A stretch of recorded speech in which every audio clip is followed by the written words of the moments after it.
আহি গলে মুহূৰ্তৰ আটাইতকৈ ডাঙৰ খবৰ সকলো উচ্ছেদিত মাটি পাবই চিন্তাৰ কোনো কাৰণ নাই যিসকল লোকক উচ্ছেদ কৰা হৈছে তেওঁলোকক মাটি প্ৰদান কৰাৰ ব্যৱস্থা চৰকাৰে কৰিব মুখ্যমন্ত্ৰী ডক্টৰ হিমন্ত বিশ্ব শৰ্মা ইতিমধ্যে ক্লিয়াৰ কৰি দিছে যে উচ্ছেদ যদি হৈছে তেনেহলে সংস্থাপনৰ ব্যৱস্থা হ'ব উচ্ছেদ কৰাৰ পাছত এনেকুৱা নহয় যে তেওঁলোকৰ আলায়থনি হ'ব উচ্ছেদ কৰাৰ পাছত তেওঁলোকক সংস্থাপনৰ ব্যৱস্থা কৰিব তেওঁলোকক মাটি দিয়াৰ ব্যৱস্থা চৰকাৰে কৰিব মুখ্যমন্ত্ৰী ডক্টৰ হিমন্ত বিশ্ব শৰ্মা এই মুহূৰ্তত আটাইতকৈ ডাঙৰ মন্তব্য কৰিছে তেওঁ ক'লে যে উচ্ছেদিত লোকসকলে চিন্তা কৰিব নালাগে তেওঁলোকক মাটি প্ৰদান কৰা হ'ব কিন্তু ইয়াতে কিন্তু এটা আছে কথাটো এনেকুৱা উচ্ছেদিত লোকসকলক মাটি দিব কেনেকৈ দিব তেওঁলোকে তিনিটা শৰ্ত মানিব লাগিব এই তিনিটা শৰ্ত কি কি এই মুহূৰ্তত আমি লৈ আহিব বিচাৰিছো তিনিটা শৰ্ত মানিব পাৰিলে তেওঁলোকক মাটি প্ৰদান কৰা হ'ব সকলো উচ্ছেদিত লাভ কৰিব মাটি এই মুহূৰ্তত মুখ্যমন্ত্ৰী ডক্টৰ হিমন্ত বিশ্ব শৰ্মাই ডাঙৰ ঘোষণা কৰিছে আটাইতকৈ ডাঙৰ ঘোষণা ৰাজ্যৰ হাজাৰ হাজাৰ উচ্ছেদিতৰ বাবে চিন্তাৰ কোনো কাৰণ নাই যিসকল লোকক উচ্ছেদ কৰা হৈছে তেওঁলোকে মাটি লাভ কৰিব তেওঁলোকক সংস্থাপনৰ ব্যৱস্থা কৰা হ'ব ৰাজ্যৰ হাজাৰ হাজাৰ উচ্ছেদিতক ডাঙৰ খবৰ দিলে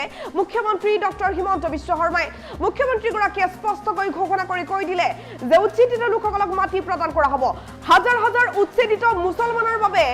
আটাইতকৈ ডাঙৰ খবৰ এইটো তেওঁলোকেও চিন্তা কৰিব নালাগে কাৰণ তেওঁলোককো মাটি দিয়া হ'ব প্ৰতিগৰাকী উচ্ছেদিত লোকে মাটি লাভ কৰিব মুখ্যমন্ত্ৰীগৰাকীয়ে ক্লিয়াৰ কাট মন্তব্য কৰিছে এই মুহূৰ্তত আটাইতকৈ ডাঙৰ খবৰ আমি জনাই আছো উচ্ছেদৰ পাছত মাটি দিয়াৰ ব্যৱস্থা চৰকাৰে কৰিব বুলি কৈ দিছে তেওঁলোকক মাটি প্ৰদান কৰা হ'ব উচ্ছেদৰ পাছত তেওঁলোকৰ আলায়থনি নহয় চৰতেই ভূমি প্ৰদানৰ ব্যৱস্থা কৰিব চৰকাৰে মুখ্যমন্ত্ৰী ডক্টৰ হিমন্ত বিশ্ব শৰ্মাই ডাঙৰ ঘোষণা কৰিছে এই মুহূৰ্তত আটাইতকৈ ডাঙৰ খবৰ আমি জনাই আছো ভূমি লাভ কৰিবলৈ উচ্ছেদিতই কিন্তু মানিব লাগিব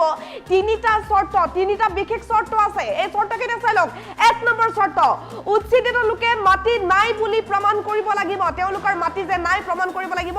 একথা একলেছা মাটি থাকিলেও তেওঁলোকে মাটি নাপাব দুই নম্বৰ শৰ্ত 1971 ৰ আগত অহা মানুহ বুলি নিজকে প্ৰমাণ কৰিব লাগিব 1971 ৰ পাছত আহিলে নাপাব মাটি 3 নম্বৰ শৰ্ত উচ্ছেদিতই চৰত থকা বুলি প্ৰমাণ কৰিলে লাভ কৰিব ভূমি চৰত থকা মানুহে চৰতে থাকিব লাগিব বেলেগ ঠাইলৈ ঢাপলি মেলিলে কিন্তু মাটি নাপাব এই তিনিটা শৰ্ত পূৰণ হলে লগে লগে মাটি দিয়া হ'ব উচ্ছেদিতক মুখ্যমন্ত্ৰী ডক্টৰ হিমন্ত বিশ্ব শৰ্মাই ক্লিয়াৰ কাট ঘোষণা কৰিছে উচ্ছেদ অভিযানৰ মাজতে মুখ্যমন্ত্ৰীয়ে বৃহৎ ঘোষণা কৰিছে মুখ্যমন্ত্ৰী ডক্টৰ হিমন্ত বিশ্ব শৰ্মাই কৈ দিলে যিসকল লোক চৰতে আছে তেওঁলোকে মাটি লাভ কৰিব কিন্তু চৰৰ মানুহে যদি উজনি অসম বা উত্তৰ পাৰত মাটি বিচাৰি গৈছে তাত গৈ বাহৰ পাতিছে তেওঁলোকে মাটি নাপায় সকলো উচ্ছেদিতই মাটি পাবই চিন্তাৰ কোনো কাৰণ নাই কিন্তু ইয়াত কেইটামান শৰ্ত আছে তিনিটা বিশেষ শৰ্ত বান্ধি দিছে মুখ্যমন্ত্ৰী ডক্টৰ হিমন্ত বিশ্ব শৰ্মাই তেওঁ উল্লেখ কৰিছে যে উচ্ছেদিত লোকসকলে মাটি লাভ কৰিব ৰাজ্যৰ হাজাৰ হাজাৰ উচ্ছেদিতক ডাঙৰ খবৰ দিছে মুখ্যমন্ত্ৰী ডক্টৰ হিমন্ত বিশ্ব শৰ্মাই তেওঁ কৈ দিলে যে মাটি লাভ কৰিব উচ্ছেদিত লোকসকলে হাজাৰ হাজাৰ উচ্ছেদিত মুছলমানৰ বাবেও আটাইতকৈ ডাঙৰ খবৰ এইটো তেওঁলোকেও চিন্তা কৰিব নালাগে কাৰণ তেওঁলোককো মাটি দিয়া হ'ব কিন্তু প্ৰতিগৰাকী উচ্ছেদিত লোকে মাটি লাভ কৰিবলৈ তিনিটা শৰ্তৰ মাজেৰে যাব লাগিব মুখ্যমন্ত্ৰী ডক্টৰ হিমন্ত বিশ্ব শৰ্মাই ডাঙৰ এলান কৰিছে এই মুহূৰ্তত আটাইতকৈ ডাঙৰ ঘোষণা উচ্ছেদৰ পাছত মাটি দিয়াৰ ব্যৱস্থা চৰকাৰে কৰিব ঠিকেই কিন্তু মাটি সেই লোকসকলে পাব যিসকলৰ মাটি নাই যিসকল 1971 ৰ আগত আহিছে আৰু যিসকল চৰতে বাস কৰি আছে চৰতেই ভূমি প্ৰদানৰ ব্যৱস্থা চৰকাৰে কৰি দিব যদি চৰৰ মানুহ চৰতেই আছে বেলেগ ঠাইত গৈ যদি বেদখল কৰিছে তেতিয়া কিন্তু মাটি নাপাব ভূমি লাভ কৰিবলৈ উচ্ছেদিতই মানিবই লাগিব এই তিনিটা শৰ্ত মুখ্যমন্ত্ৰী ডক্টৰ হিমন্ত বিশ্ব শৰ্মাই কৈ দিলে এক নম্বৰ শৰ্ত উচ্ছেদিত লোকে মাটি নাই বুলি প্ৰমাণ কৰিব লাগিব একলেছা মাটি থাকিলেও তেওঁলোকক মাটি দিয়া নহব দুই নম্বৰ শৰ্ত 1971 চনৰ আগত অহা মানুহ বুলি নিজকে প্ৰমাণ কৰিব লাগিব তাৰ পাছত অহা মানুহে কোনো ধৰণৰ মাটি বাৰী নাপায় 3 নম্বৰ শৰ্ত উচ্ছেদিতই চৰত থকা বুলি প্ৰমাণ কৰিলেহে লাভ কৰিব ভূমি উচ্ছেদিত লোকসকলে যদি মাটি নাই বুলি বা নিজকে দুখে বুলি কয় তেওঁলোক যদি আপাৰ আছামত বা বিভিন্ন ঠাইত গৈ বাহৰ পাতিছে তেতিয়া নহব এই তিনিটা শৰ্ত পূৰণ হলেহে লগে লগে মাটি উচ্ছেদিতক দিয়া হ'ব মুখ্যমন্ত্ৰী ডক্টৰ হিমন্ত বিশ্ব শৰ্মাই উচ্ছেদ অভিযানৰ মাজতে ডাঙৰ ঘোষণা কৰিছে তেওঁ কি কৈছে এই মুহূৰ্তত শুনাব বিচাৰিছো আজি যদি ল্যান্ডলেস মানুহ কোনোবা আছে আৰু মানুহজনে যদি প্ৰমাণ কৰে যে মই এইখন চৰতে আছো আৰু মই 1971 চনৰ আগত অহা মানুহ আমি চৰকাৰে চৰতে মাটি দি দিম আমাৰ সমস্যাটো হ'ল যে 200-300 কিলোমিটাৰ আগবাঢ়ি হিন্দু বা অসমীয়া মুছলমান থকা সমষ্টিবিলাকত আপোনালোক কিয় আহি সোমাই যায় সমস্যাটো তাৰ ফলত আমাৰ মানুহেও নিৰাপত্তাহীনতাত ভুগিব আৰম্ভ কৰে সেইকাৰণে মই ভাবোঁ যে বিষয়টো অকল এভিকশ্যন নহয় এভিকশ্যনৰ লগত আমাক সংখ্যালঘিষ্ঠ কৰা। আজি যদি লেণ্ডলেছ মানুহ কোনোবা আছে আৰু মানুহজনে যদি প্ৰমাণ কৰে যে মই এইখন চৰতে আছোঁ আৰু মই 1971 চনৰ আগত অহা মানুহ, আমি চৰকাৰে চৰতে মাটি দি দিম। আমাৰ সমস্যাটো হ'ল যে 200-300 কিলোমিটাৰ আগবাঢ়ি হিন্দু বা অসমীয়া মুছলমান থকা সমষ্টিবিলাকত আপোনালোক কিয় আহি সোমাই যায়? সমস্যাটো তাৰ ফলত আমাৰ মানুহেও নিৰাপত্তাহীনতাত ভুগিব আৰম্ভ কৰে। সেইকাৰণে মই ভাবোঁ যে বিষয়টো অকল এভিকশ্যন নহয়, এভিকশ্যনৰ লগত আমাক সংখ্যালঘিষ্ঠ কৰা। আজি যদি লেণ্ডলেছ মানুহ কোনোবা আছে আৰু মানুহজনে যদি প্ৰমাণ কৰে যে মই এইখন চৰতে আছোঁ আৰু মই 1971 চনৰ আগত অহা মানুহ, আমি চৰকাৰে চৰতে মাটি দি দিম। আমাৰ সমস্যাটো হ'ল যে 200-300 কিলোমিটাৰ আগবাঢ়ি হিন্দু বা অসমীয়া মুছলমান থকা সমষ্টিবিলাকত আপোনালোক কিয় আহি সোমাই যায়? সমস্যাটো তাৰ ফলত আমাৰ মানুহেও নিৰাপত্তাহীনতাত ভুগিব আৰম্ভ কৰে। সেইকাৰণে মই ভাবোঁ যে বিষয়টো অকল এভিকশ্যন নহয়, এভিকশ্যনৰ লগত আমাক সংখ্যালঘিষ্ঠ কৰা। আজি যদি লেণ্ডলেছ মানুহ কোনোবা আছে আৰু মানুহজনে যদি প্ৰমাণ কৰে যে মই এইখন চৰতে আছোঁ আৰু মই 1971 চনৰ আগত অহা মানুহ, আমি চৰকাৰে চৰতে মাটি দি দিম। আমাৰ সমস্যাটো হ'ল যে 200-300 কিলোমিটাৰ আগবাঢ়ি হিন্দু বা অসমীয়া মুছলমান থকা সমষ্টিবিলাকত আপোনালোক কিয় আহি সোমাই যায়? সমস্যাটো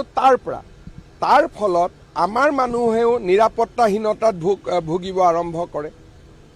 সেইকাৰণে মই ভাবোঁ যে বিষয়টো অকল এভিকশ্যন নহয়, এভিকশ্যনৰ লগত আমাক সংখ্যালঘিষ্ঠ কৰা। আজি যদি লেণ্ডলেছ মানুহ কোনোবা আছে আৰু মানুহজনে যদি প্ৰমাণ কৰে যে মই এইখন চৰতে আছোঁ আৰু মই 1971 চনৰ আগত অহা মানুহ, আমি চৰকাৰে চৰতে মাটি দি দিম।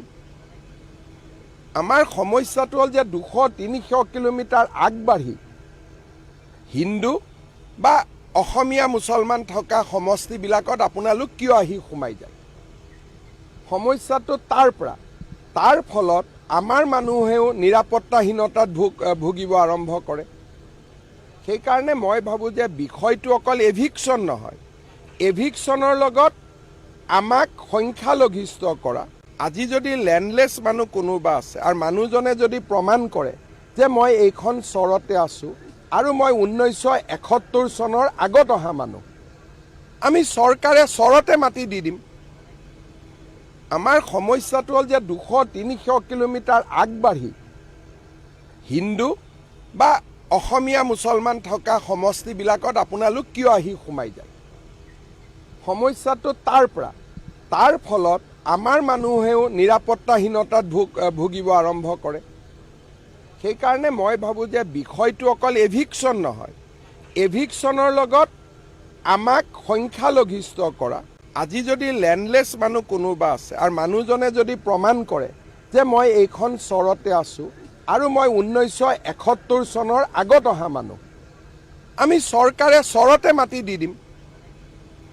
আমাৰ সমস্যাটো হ'ল যে 200-300 কিলোমিটাৰ আগবাঢ়ি হিন্দু বা অসমীয়া মুছলমান থকা সমষ্টিবিলাকত আপোনালোক কিয় আহি সোমাই যায়? সমস্যাটো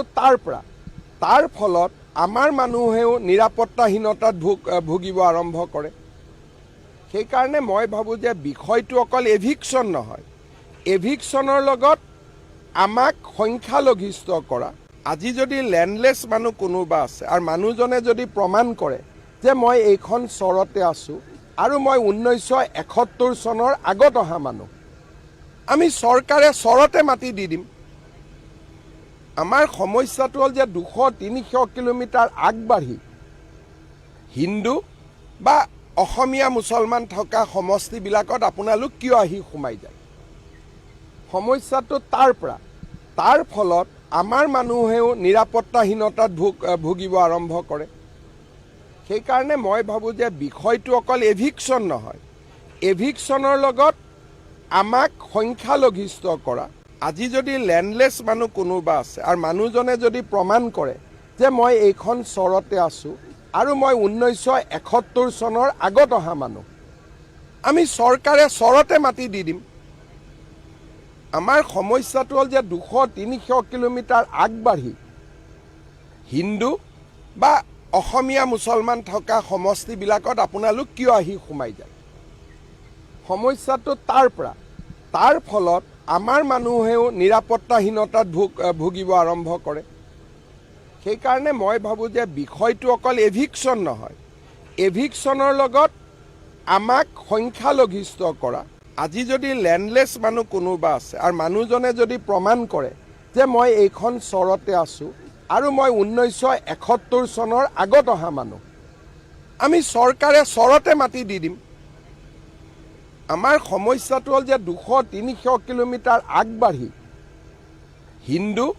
বা অসমীয়া মুছলমান থকা সমষ্টিবিলাকত আপোনালোক কিয় আহি সোমাই যায়? সমস্যাটো তাৰ ফলত আমাৰ মানুহেও নিৰাপত্তাহীনতাত ভুগিব আৰম্ভ কৰে। সেইকাৰণে মই ভাবোঁ যে বিষয়টো অকল এভিকশ্যন নহয়, এভিকশ্যনৰ লগত আমাক সংখ্যালঘিষ্ঠ কৰা। আজি যদি লেণ্ডলেছ মানুহ কোনোবা আছে আৰু মানুহজনে যদি প্ৰমাণ কৰে যে মই এইখন চৰতে আছোঁ আৰু মই 1971 চনৰ আগত অহা মানুহ, আমি চৰকাৰে চৰতে মাটি দি দিম। আমাৰ সমস্যাটো হ'ল যে 200-300 কিলোমিটাৰ আগবাঢ়ি হিন্দু বা অসমীয়া মুছলমান থকা সমষ্টিবিলাকত আপোনালোক কিয় আহি সোমাই যায়? সমস্যাটো